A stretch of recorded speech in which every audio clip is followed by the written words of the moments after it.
మెదక్ జిల్లా కేంద్రం నుండి వెల్దుర్తి మండల కేంద్రం వరకు 2 వరుసల రహదారి నిర్మాణం చేపట్టాలని డిమాండ్ చేస్తూ సిపిఎం ఆధ్వర్యంలో చేపట్టిన పాదయాత్ర 2వ రోజుకు చేరుకుంది. బుధవారం బండపోసానిపల్లి నుండి పాదయాత్ర ప్రారంభించారు. ఇక సిపిఎం జిల్లా కార్యవర్గ సభ్యులు మల్లేశం మాట్లాడుతూ దశాబ్దాలు గడుస్తున్న రోడ్డు నిర్మాణం చేపట్టడంలో అధికారులు ప్రజాప్రతినిధులు నిర్లక్ష్యం వహిస్తున్నారని ఆగ్రహం వ్యక్తం చేశారు. ఇప్పటికైనా ప్రభుత్వం స్పందించి 2 వరుసల రహదారి నిర్మాణం చేపట్టాలని, లేని పక్షంలో ఆందోళనలు ఉధృతం చేస్తామని హెచ్చరించారు. ఇక 2 వరుసల రహదారి లేకపోవడం వల్ల ఉద్యోగస్తులు, విద్యార్థులు, ప్రయాణికులు తీవ్ర ఇబ్బందులు ఎదుర్కొంటున్నారని ఆవేదన వ్యక్తం చేశారు.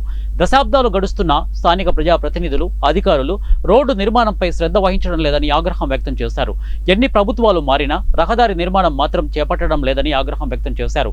ఇప్పటికైనా 2 వరుసల రహదారి నిర్మాణం చేపట్టాలని డిమాండ్ చేశారు. ఈ కార్యక్రమంలో జిల్లా కార్యదర్శి సభ్యులు ఏ మల్లేశం, సిపిఎం పార్టీ మండల కార్యదర్శి గౌరీ తదితరులు పాల్గొన్నారు. ఆ రకంగా దాదాపు ఇప్పుడు ఉన్నటువంటి మెదక్ జిల్లాలో అన్ని రోడ్లు మారిపోయినాయి. ఒక్క వెల్దుర్తి నుంచి మెదక్ వెళ్ళేటువంటి రోడ్డు మాత్రమే 2 వరుసల రోడ్డుగా ఇప్పటివరకు మారలేదు.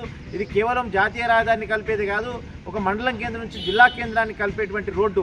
ఈ రోడ్డు గుండా రోజువారీగా గ్రామాల నుంచి ప్రజలు జిల్లా కేంద్రానికి ప్రయాణాలు చేస్తుంటారు, మండల కేంద్రానికి ప్రయాణాలు చేస్తుంటారు. ప్రయాణికులు ఇబ్బంది పడడమే కాదు, రోడ్డు ప్రమాదాల ద్వారా మరణించినటువంటి పరిస్థితులు కూడా ఉన్నాయి. ఈ రోడ్డు బాగలేనందున ఆర్టీసీ బస్సులు కూడా నడపలేనటువంటి పరిస్థితి ఉండి విద్యార్థులు తీవ్ర ఇబ్బందులు ఎదుర్కొంటున్నారు.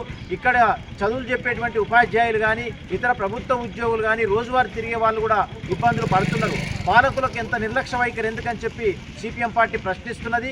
పార్టీలు మారుతున్నాయి, ప్రభుత్వాలు మారుతున్నాయి, కానీ రోడ్డుకు మాత్రము మోక్షం వస్తున్నటువంటి పరిస్థితి లేదు. ఎమ్మెల్యేలు మారినా ఏ ఎమ్మెల్యే కూడా పట్టించుకున్నటువంటి పరిస్థితి లేదు. అందుకోసమే ఇప్పటికైనా వెంటనే మెదక్ నుంచి వెల్దుర్తి వయా శెట్టిపల్లి, ఉప్పులింగాపల్లి వెళ్ళినటువంటి రోడ్ను 2 వరుసల రోడ్డుగా మార్చాలని చెప్పి సిపిఎం పార్టీ డిమాండ్ చేస్తున్నది. మరి నిన్న 25వ తేదీ నాడు వెల్దుర్తిలో ప్రారంభమైనటువంటి పాదయాత్ర నిన్న ఆరేగూడెము, ఉప్పులింగాపూరు, ఏదులపల్లి, కొత్తపల్లి, రామాయపల్లి గ్రామాలు తిరుగుతూ ఈరోజు ఉదయాన్నే